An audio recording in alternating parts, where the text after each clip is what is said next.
going to describe the conditions of our family when the war broke out in 1939 and describe where he remembers everyone to be and where they went. Okay.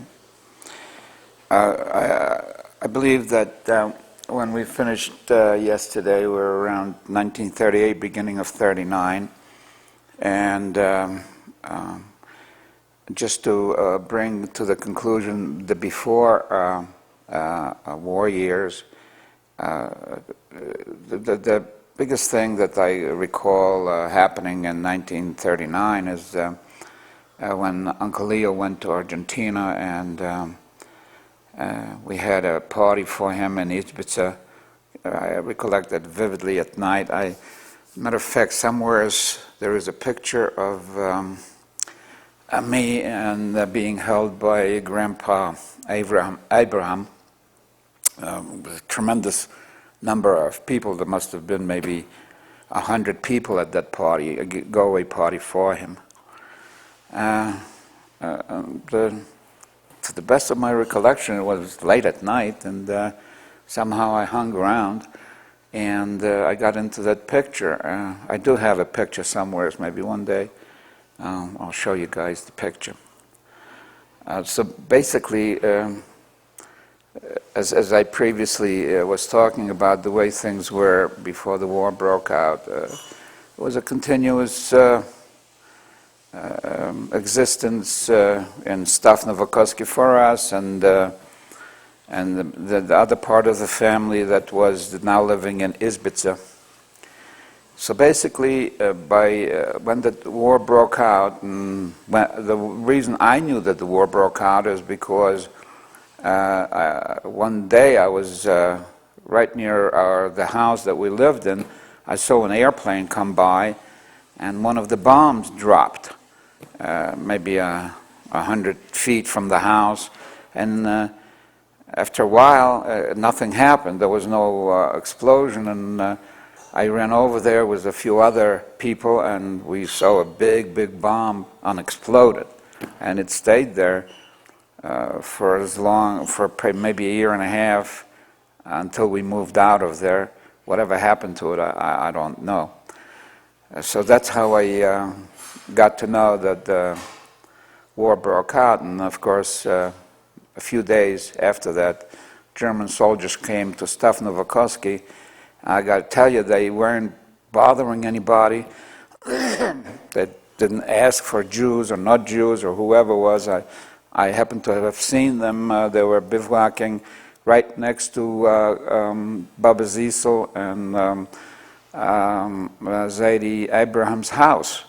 Right, well, you weren't there when you visited, but there was a little bit of a meadow there right in front of the house, and they were washing up over there for a whole day, and then they left.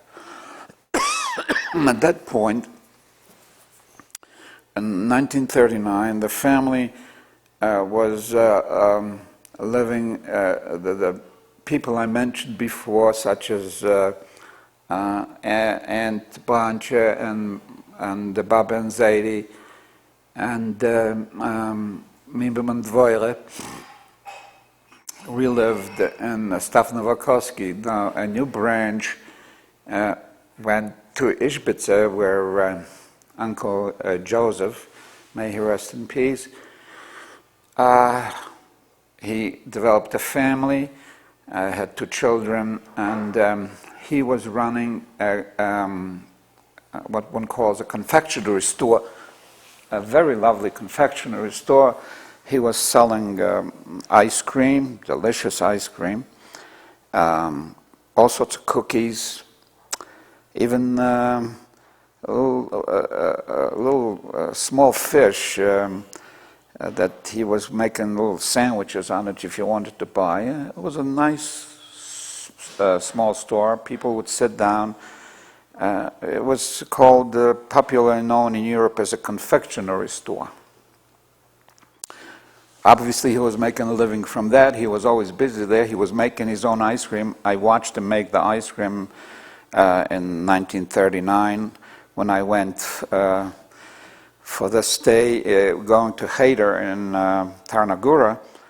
I used to go to him there once I found out that he has this store and enjoy some of that ice cream and the candies which was available, and of course to visit with his kids, which were rather small. He had a girl probably maybe 4 or 5 years old, and a little boy must have been maybe a year at that time.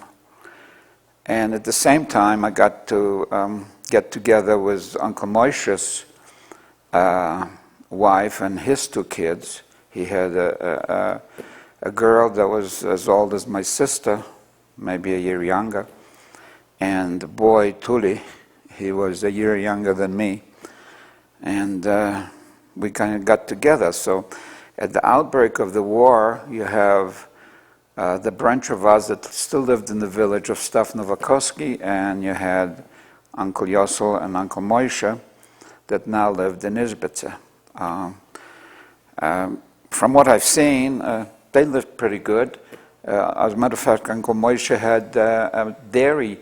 He was producing milk right on the main street of Izbice. And so he kind of did the same activity, business-wise, I guess, as he did prior to that, where they had that milk manufacturing place in Stav Novakoski that they did for the noble, you know. That now, at this point, Uncle Nathan did, because when Uncle Leo left, then Uncle Nathan became the main boss of what we call him Licharnia, which is the manufacturer of the milk and milk byproducts that came from this big farm that the noble owned. So, going 39 into... The Pritza, Nathan used to talk about the Pritza. The Pritza, that's the same thing. Pritza and noble, and in English it's noble, in Jewish it's a Pritza. Because he thought she was a great person. Yeah, well, I don't know about her being such a great person, but Uncle Nathan really got along. She happened to have beaten up my sister Rose so badly that my mother had to risk a tremendous confrontation with her, which was very risky, but my mother was very protective of us, and she would take chances and protect us to the extreme. She just did not hide any punches on the score. But we'll go back to the incident of that, and from what I remember from the Pritza, I never liked her. I totally disliked her. She was a little bit, her leg was a little crooked, and she was as mean as that leg looked crooked. And she beat up my sister viciously. She didn't beat me up, but she beat up my sister that day.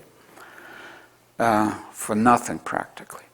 But at any rate, look, there's certain things that, you know, everybody has memories about and so forth. So we're back at 1940.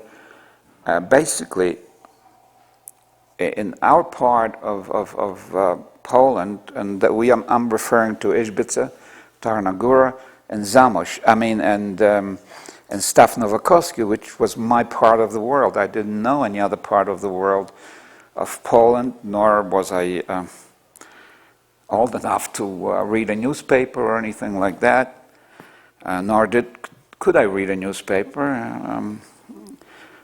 For education, I didn't much have schooling except for going to the Cheder, and when the war broke out, that stopped as well. I couldn't go to the Cheder anymore because the Jews were scared to do that. So practically, any form of education for the Jewish kids was stopped towards the end of 1939. And being that I never started even public school anyway, so there was no beginning for me. But my sister still was going in to public school in Stav Novakoski. And so we are going into the winter of 1939. By the way,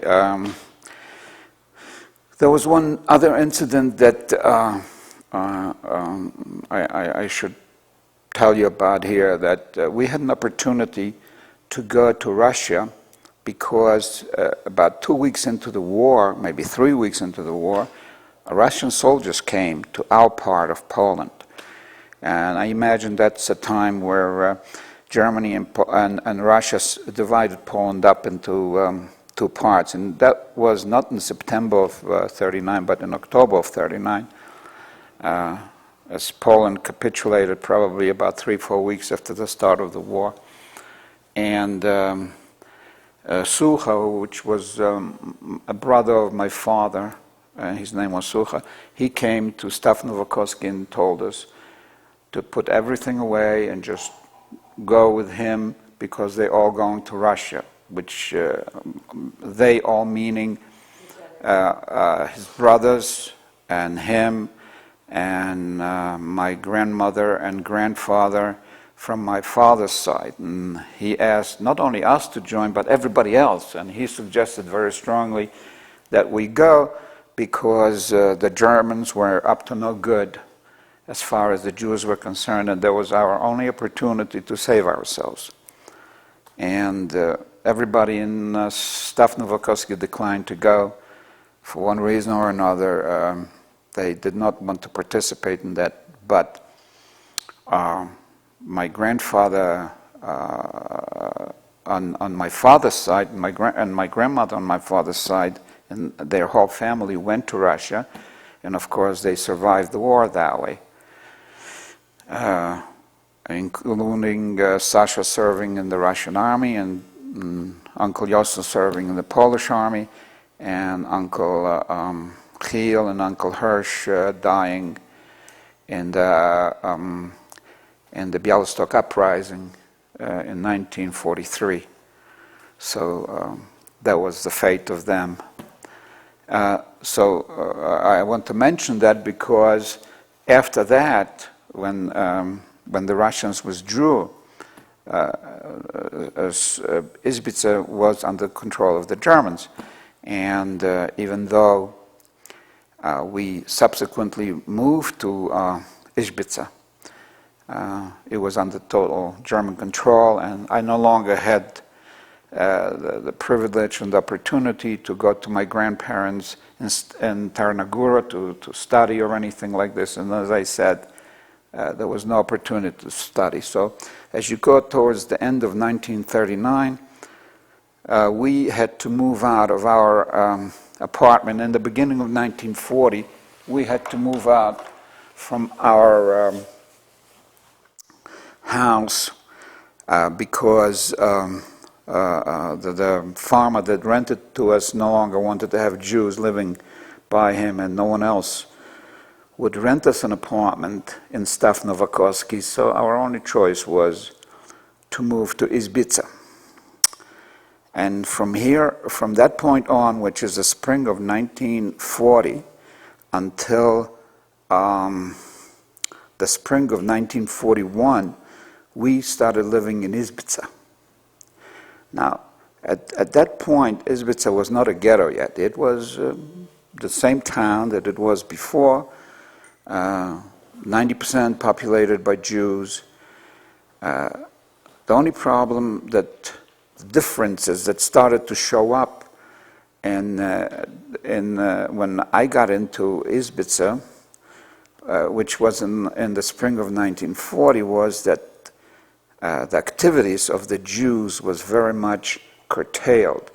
They as before the war, most of the Jews in Izbica, which according to the best of my knowledge, probably were maybe 3,000 to 4,000 Jews, which is considered a lot of Jews in one place. And around it, of course, there was a Christian population. And they all were engaged in either the trades of sewing, shoemaking, or small shops of food and stuff like this.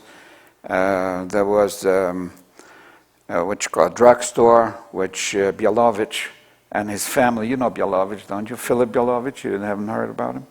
He escaped from Sobibor concentration camp. That's the guy. And right, you know him, Arnold, right?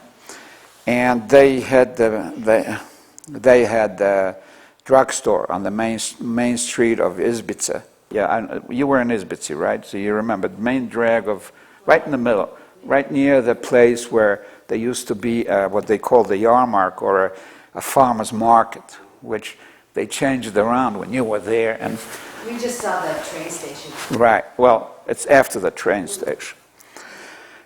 So things started to get a little different because the Jews started to be afraid, and the Polish people, with encouragement from the Germans, kind of tightening things up against the Jews. Don't do this, do that. Do this, don't do that. However, was there official demands on the Jews? no, the Jews were just registered. Never, They had to register as Jews. oh yeah, there's And their no shops, question. did they have signs on them? Or No, not signs as Jewish shops, just register. And you got, everybody had a number, so that whenever they wanted somebody, they would just, there would be one Jew would go around with a big drum and hit the drum and call numbers. And he would go from street to street, just walk around, hit the drum, and call numbers. And he would say, this number to this number has to come tomorrow to the marketplace at this and this time. And that's the way people would be notified, and that would refer mostly to men, because what they wanted is to take the men and put them into workplaces. I used to walk after this man with lots of other kids, and we used to just listen, him call the numbers and just follow him. It was like an entertainment for kids, including myself. But at any rate... did anybody know where these work camps were? No. It was an existence. I didn't feel like anybody was going to beat me up or anything like this. I used to play mostly with my cousins at this point, because at this point, being in Izbice, now we were, all my first cousins were there, big, tall, older and younger than me, and so we were playing all the time together. There was no formal schooling, no schooling were allowed, and I think perhaps the only kids that were studying, Izbice had maybe 1/3 of the population of the Jews living in Izbice were very, very religious Jews, and they lived in a section known as Kilik. That's just where they lived. They did not congregate with everybody else. They were wearing payas and all, very, very, very, very religious Orthodox, and they were still praying and studying in their houses. And that particular year, you didn't see any Germans coming and beating anybody up.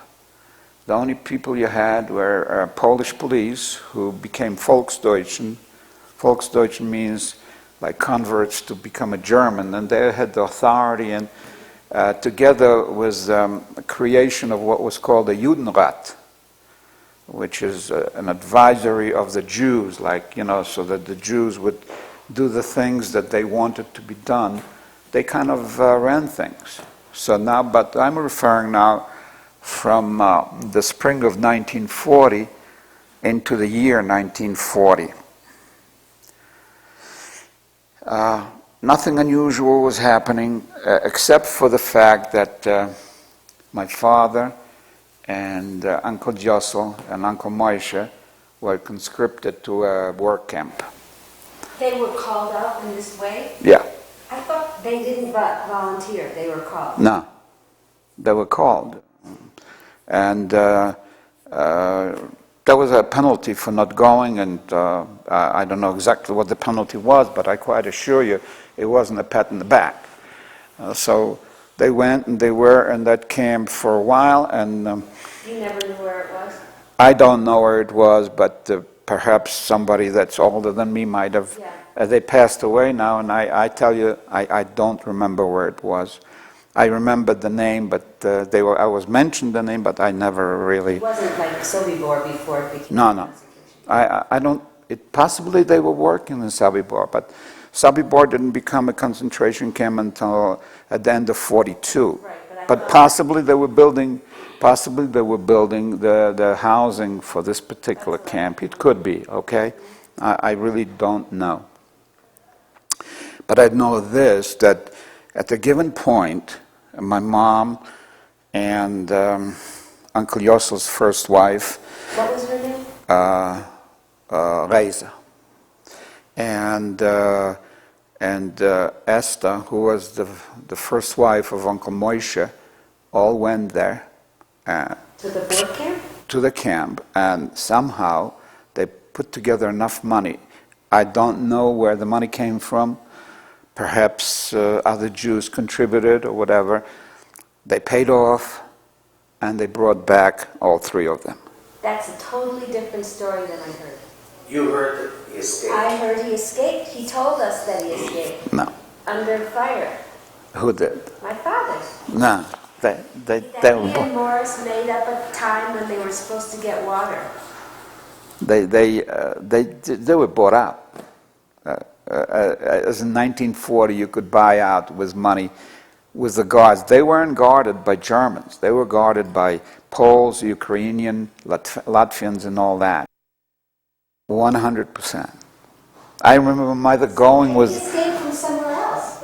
He could have escaped from someplace else. I don't know. Because he told me that that the way he learned was because when he was in the army, he learned how to. Oh yeah, your father was in the army. I have a picture of him as a soldier, you know.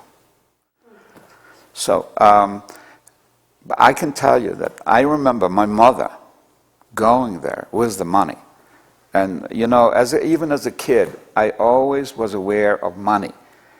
I used to kind of help.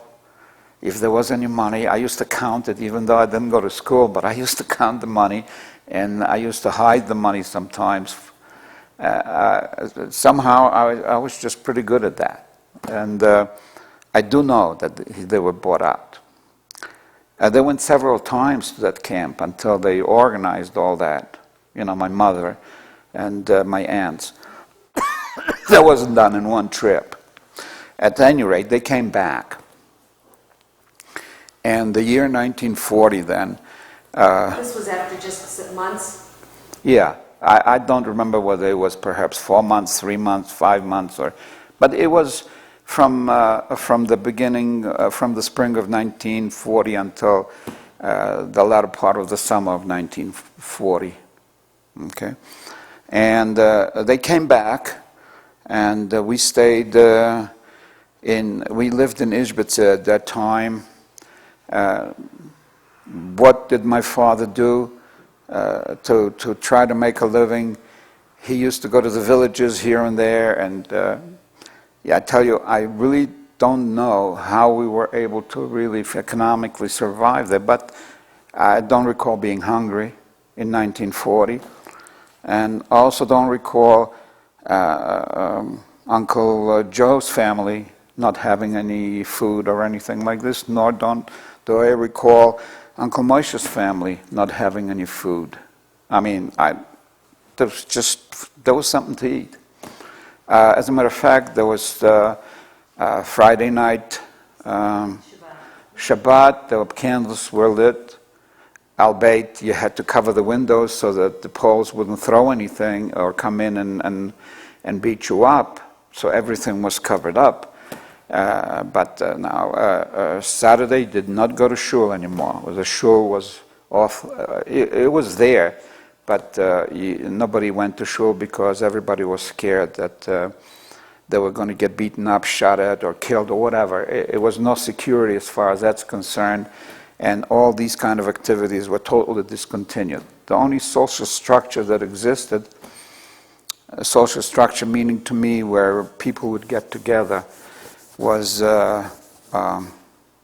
quietly within the neighborhood that you were in. Or if, for example, I lived in the inner part of Izbica, which I would say the poorer Jews lived, and your father also lived in that part, but they had a house for themselves.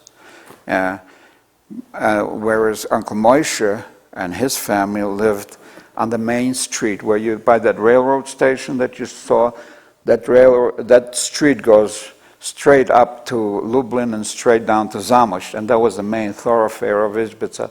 They lived right on the main, and in 1940 they still were there. And I and my sister and Uncle Yossel's, your father's older girl, we used to run over there and kind of play with their two kids and so forth, and nobody really bothered us. Nobody did anything to us. So basically, whereas maybe in other parts of Poland, in this particular time, they were installing already ghettos and perhaps being very punitive against Jews and so forth, in Izbica, that I know of, that was my world in 1940,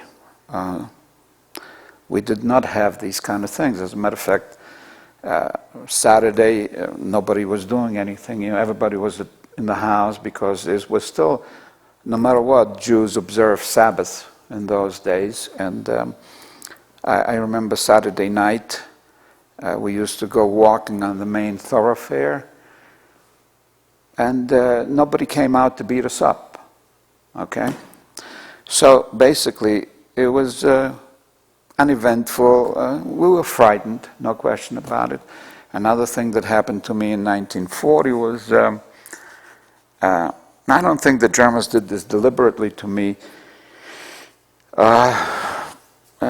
Towards the autumn of 1940, we were all gathered, the kids I'm talking about, in Uncle Moshe's house, and then we all somehow decided to go ahead back to where we lived, which you had to cross the main street and go another 3-4 blocks inside the town of Izbica, which subsequently became the ghetto, of course.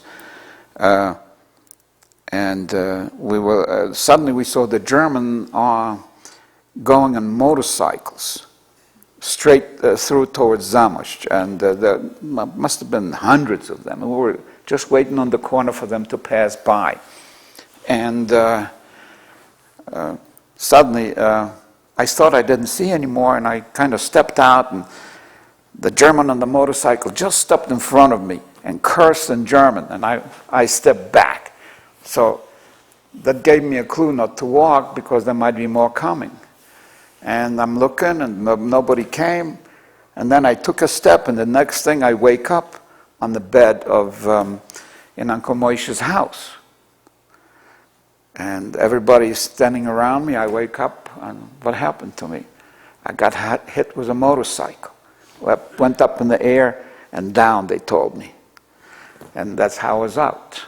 So I remember my father came, picked me up, carried me, and asked me, am I dizzy? Did I throw up?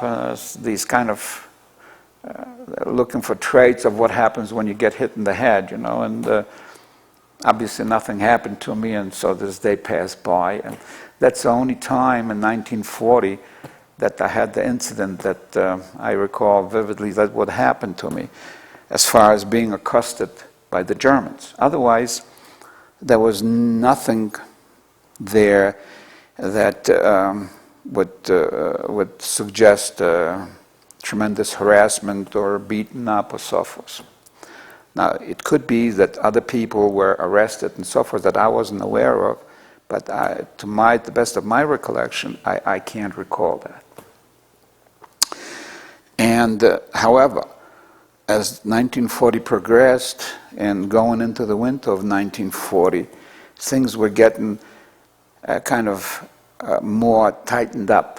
The rules and regulations were starting to take effect, where the Jews had to move all into the part of Izbica where they were all under one control, instead of being on the other side by the synagogue, where they were more free to intermingle with Gentile people.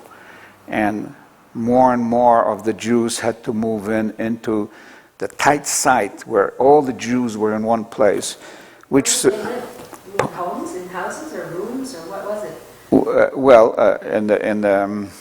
In the part where we lived, we used to live like 10 people to a room, 8 people to a room. So it was tight. I mean, This was when the ghetto was formed. not yet. This was the beginning of the formation of the ghetto. We're talking about the end of 1940, beginning of 1941.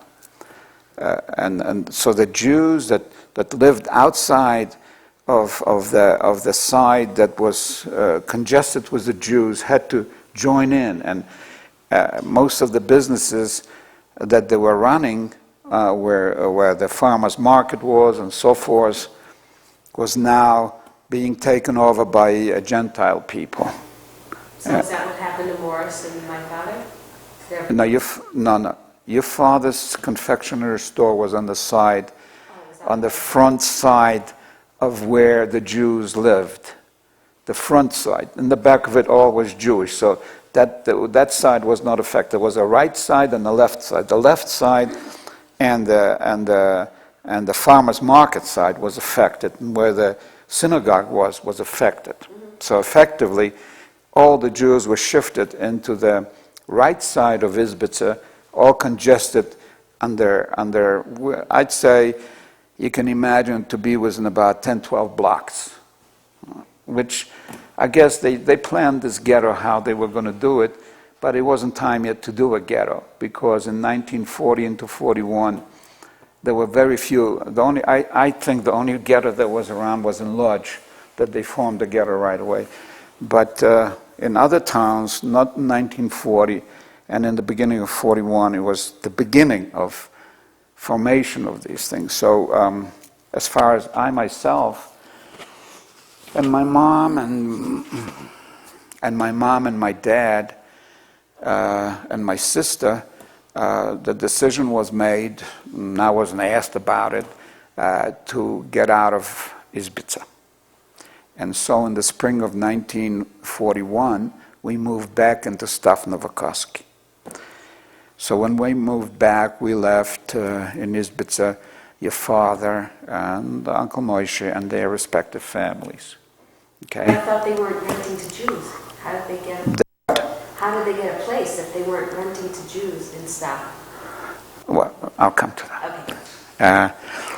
Okay. So we put the things together as best as we could, I guess, the bundles of things, and we and Mandvoire, with her 3 girls and her husband Mendel, went back to Stav Novokoski. And the question was, well, how could you get someplace to live there? Fortunately, there was one. Mandvoire got back her old apartment way back in the back of Stav Novokoski, like I described, because nobody lived there, and so they let him live there. And we got another 1 room about, I'd say, maybe 100 yards from Grandma Chaya and Grandpa Abraham. There was a Gentile by the name of Radetsky that they wanted. They had like two rooms, and for a sum of money they offered us 1 room, and so we took it. Where my parents got money to pay him, I really don't know, because there was very little to do to earn some money. Yes, perhaps my mother was collecting some of the debts that the people owed her in the villages around from the previous business that she did. Maybe there were some nice enough people who paid her something, but I really don't know. And how we managed to pay for this, I also don't know. Sam, did you ever come across and ask your mother some of these questions later? You know, certainly not now, but earlier, between then? No. Just didn't come up. It didn't come up. It didn't occur to me to inquire how. I tell you, when we went back, now we're talking about 1941, things were becoming subdued. We knew that things were getting tight for us. I mean, everybody lost their livelihood in terms of running the mličarня, you know, that milk thing. Now it became where my father was working with the cows over there for the noble, and he was bringing the milk in. Was Uncle Nathan was doing it, but it wasn't the same way. Being the boss over this, they were now just being happy to bring it and take some things for it, and so we can eat. And the grandma and grandpa, now I'm referring to Grandma Chaya and Grandpa Abraham, they still had one cow together with these other cows, I guess out of courtesy. This Jadwiga, you know, that you just mentioned, that Nathan liked her. That the Pritza, she allowed her to have the cow there. And a cow was survival. It was food. It was milk. It was a little butter. We did, not us, but Grandma and Grandpa raised some chickens, so there was some eggs. There wasn't much meat, but I guess we survived. And it was the summer of 1941. Somehow on a farm in the summer, you get to survive much easier than in the city in the summer. For the green stuff, you don't get to pay nothing. You get to pick it, you know, all the green things. So we kind of survived. In comparison to other people, we had it pretty good. Yet in 1941, because we were able to survive, and the only harassment that came, you didn't see a German in Stav Novakovsky. The only one that had the power over you was called the Soltys. Soltys that's a Polish expression for like the main guy in the village that the Germans appointed to keep order and do whatever is necessary. So he was the guy that you owed your life to, and you know, to be on good terms with. And this guy happened to have known the family for years and years and years, and somehow I don't recall him giving us a hard time. If he did, perhaps he got paid off by grandparents or by Uncle Nathan, or maybe my parents. I don't know where they would get money, but somehow we did have some money. And 1941, like I said, there was no more schooling for my sister. She could not go to school anymore because they wouldn't allow Jews in school. So basically we had no schooling, and we were just hanging around. Like I mentioned before, there were a few kids, there were neighbors, this Mazarechiks, they were neighbors of Grandpa and Grandma, and they used to play with us. But otherwise, we just kind of stuck to ourselves quietly without making any kind of noises, shall we say.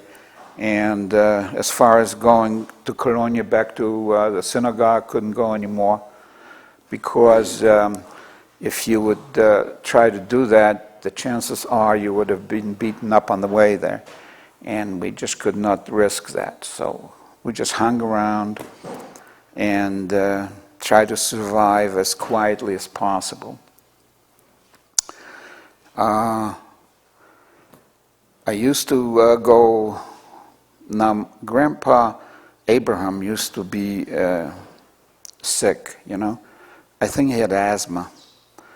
But he was very devout. He would always read the Chumash, you know. And in the year 1941, what my preoccupation is after getting up in the morning, I would go over to take Grandpa Abraham and pick up the cow because they wouldn't allow the cow to go pasturing with other cows. And I would take it to patches of grass, and Grandpa Abraham would go with me. He would pray, and I would hold the cow and just pasture it. He would graze, and that's how I spend my days. In the summer of 1941, to keep this cow going, and she was kind of the survival for us in terms of giving us food and so forth. And I was, shall we say, the Cow guardian. the what? The guardian of The guardian of the cow. Just take it. There, go with my grandfather, come back. Also, the cousins from Izhbitzer would come for weeks at a time because in Izhbitzer itself, from what they told me, now at this point I didn't have the privilege in 1941, after I left Izhbitzer, of knowing what was going on there, how the ghetto was being formed and so forth, because I no longer was there. I heard things talk, grown-ups talk, but that's all. So they used to come, Tulik used to come, and Reza, and Uncle Moshe's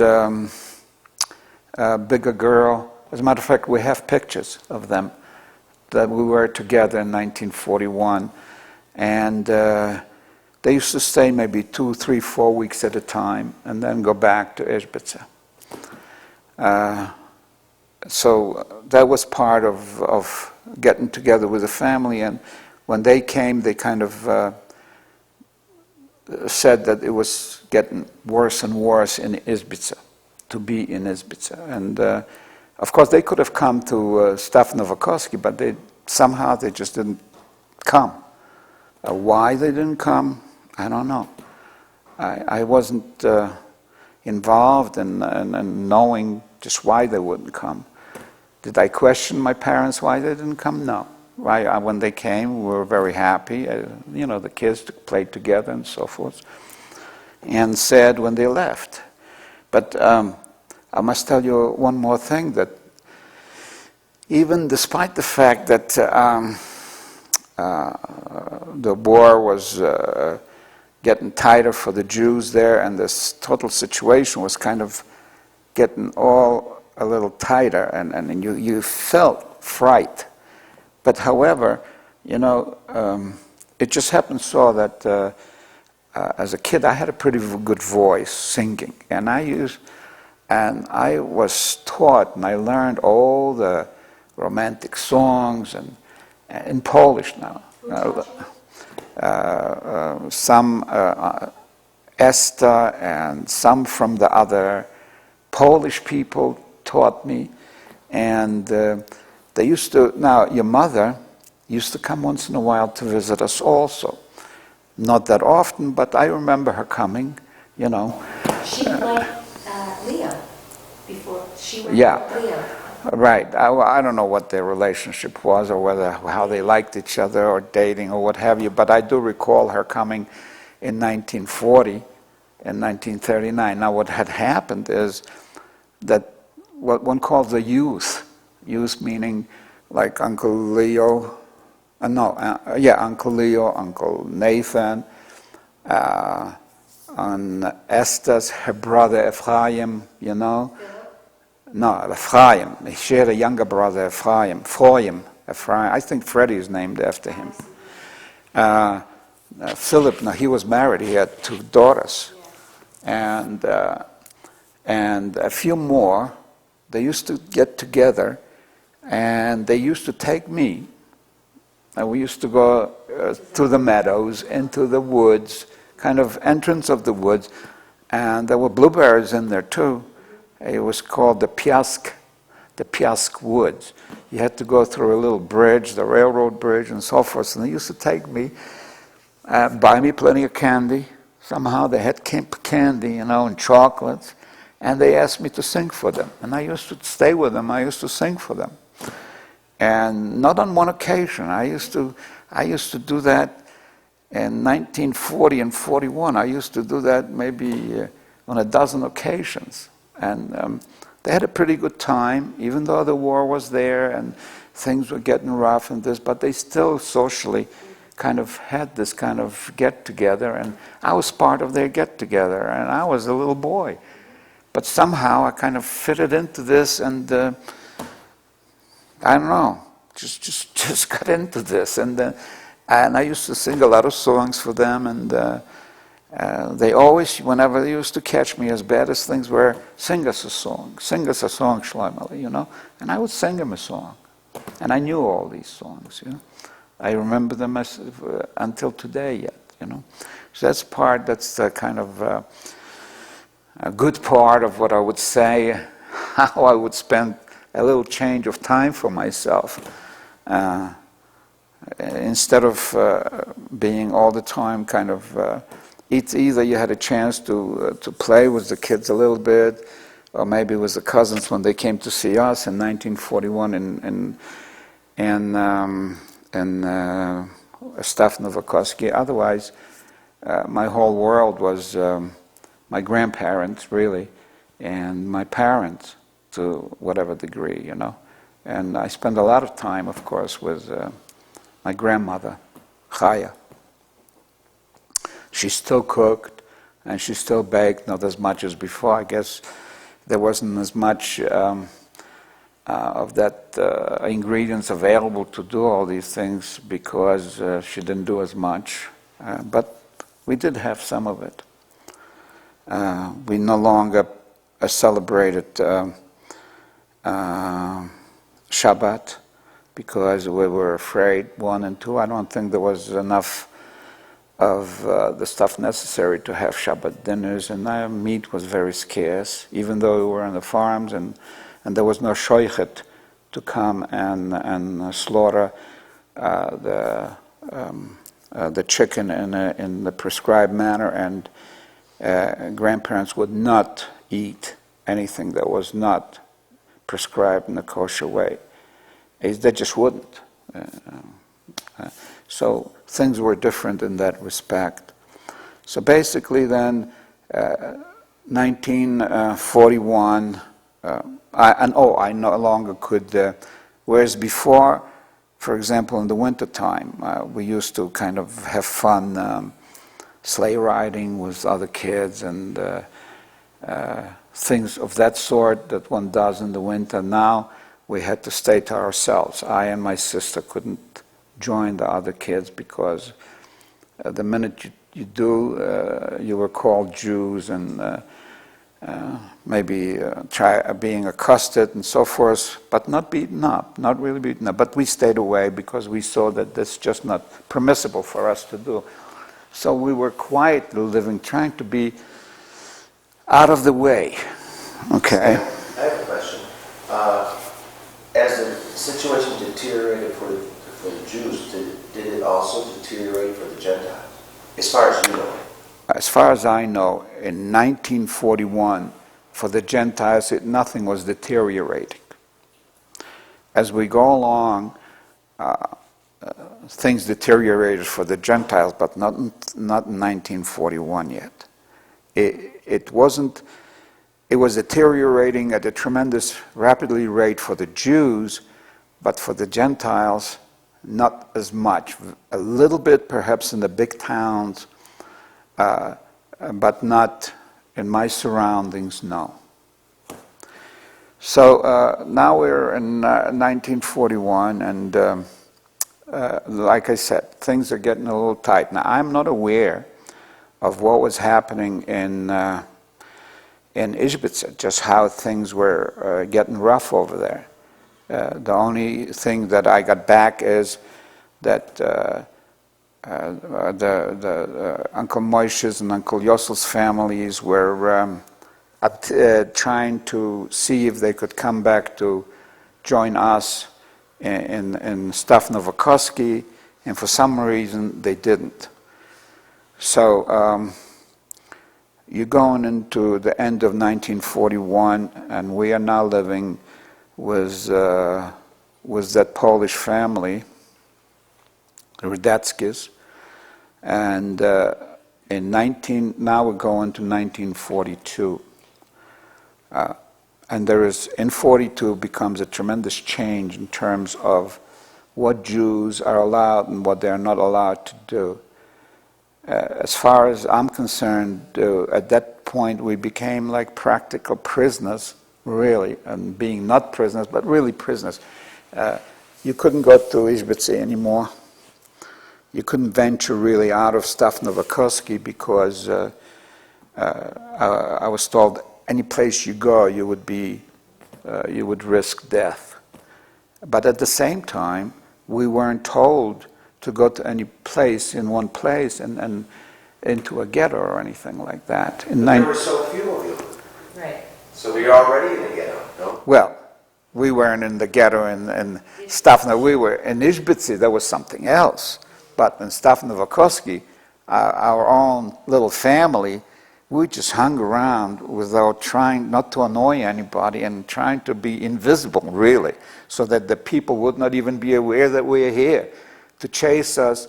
Because what was happening is a lot of Jews that lived in the villages were made to go to the nearest town where the Jews were so they could have control over them. And we were kind of forgotten in Stav Novokoski, and we were kind of left alone, and we just existed. Like I said, you couldn't go or congregate, but you just weren't being punished, or you weren't being confined. I mean, you still were eating. And I remember in 42, we still baked for Passover, not as much. And in 42 Passover, we celebrated in the darkness by Grandma and Grandpa, Grandma Chaya and Grandpa Abraham baked a little matzahs, and we celebrated the Passover, even though the rest was there, and we celebrated Passover by Grandma, everybody together, whoever was living in Stav Novokoski. And so now you come into the summer of 1942. Things are happening in Izhbitze. I don't have the knowledge how the ghetto was being formed there, but in 42 they formed the ghetto in Izhbitze. I know that. The reason I know it is because Uncle Yosel, your father, and Uncle Moshe would come, sneak out of that ghetto in the night and tell about what was happening. They could no longer even bring anybody out. Everybody lived on the right side. There was a closure with Jewish police, ghetto police there, and they were bringing in people from other countries, Jewish people, into Izhbitze, and they told us. Now, I did not experience that. That's what my uncle said. Your father and Uncle Moshe, and then they would come and take the people, grab the people, put them on the train, and take them out of the train. Where they took them, nobody knew. Okay, and we're talking in spring of 1942. So, by 1942, spring, there was a ghetto in Izhbitze. Okay? We were not told to go to the ghetto in the spring of 1942. But it wasn't a free-moving thing. Okay? And it was not a pleasant situation there. I don't know exactly just how many transports or how they were catching the Jewish people in Izhbitze. All I know is that they were bringing people, taking them into a train then, and shipping them to wherever they were shipping them to. But now you know they should. But Right. Now, of course, now I knew where they were shipping, but not then. And what did I do in the summer of 1942? While Izbica had already a ghetto, and people could not go out, and they were under bad conditions, we in Stav Novokoski just existed, and you know what? I used to help the farmers pick the grain. I used to help them plow. I was just busy all day long helping one farmer, Halassa, the same man I told you about, what subsequently happened to him and all that. He had a lot of merchandise that my mother gave him, so he would eventually protect us and give us shelter because my no, that's not Jig's family. My parents obviously anticipated that things were going to get to a point where we wouldn't have any more liberty. We wouldn't be able to exist except to go to the ghetto, and probably the same fate that awaited the people in the ghetto would await us also. So I used to kind of spend all day with this man, and I used to be his little helper. And that's the way I used to spend my days until one morning, which was right after Rosh Hashanah in 1942. We get up, and my mother says, "We have to go away." And we put the clothes on our back. I don't know what happened to my father that day because he wasn't there suddenly.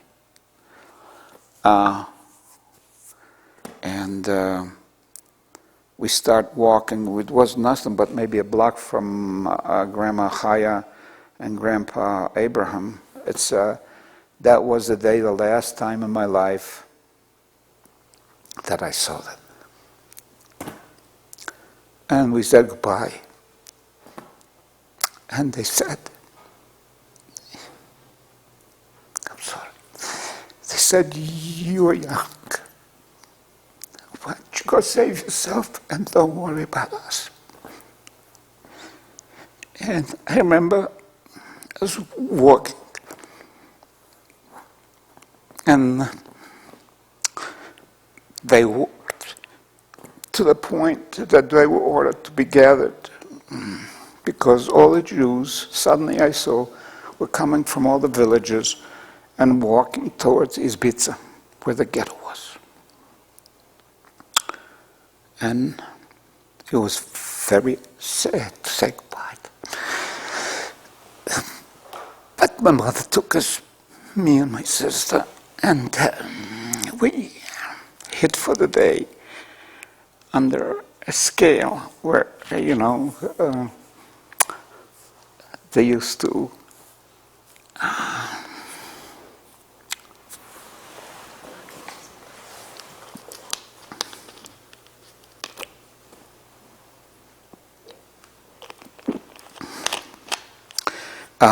to harvest